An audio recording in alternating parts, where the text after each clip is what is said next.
Hey, Amy Fox here. Today, guys, we're going to be talking about shoulders. So when I'm looking at the shoulder from the side, I want to see a nice round shoulder from the front to the back.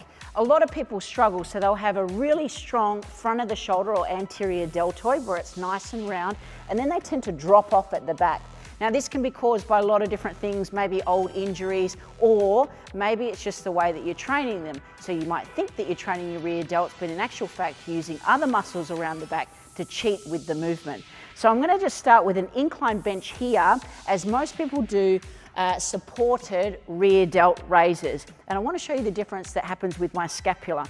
So I'm going to start over the edge of the bench here.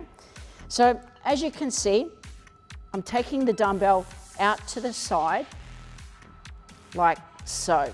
Now, the problem that most people have is instead of moving from the shoulder joint, they're actually moving the scapula. So they actually squeeze their scapula together as they come up.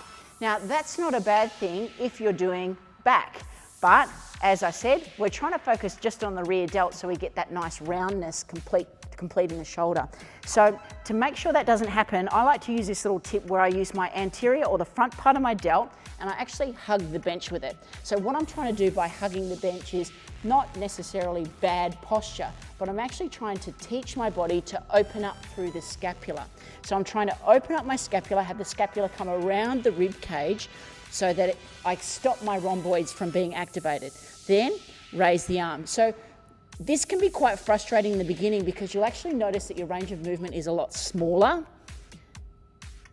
Now it's smaller, but the working muscle is now actually the rear deltoid.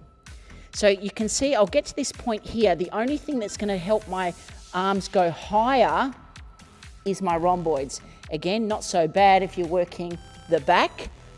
However, to create that nice round shoulder, I want to keep all the weight just in my rear delts.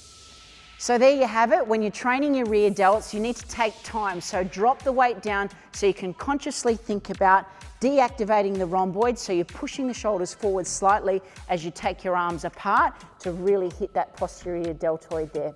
So I hope that helped in your shoulders workout.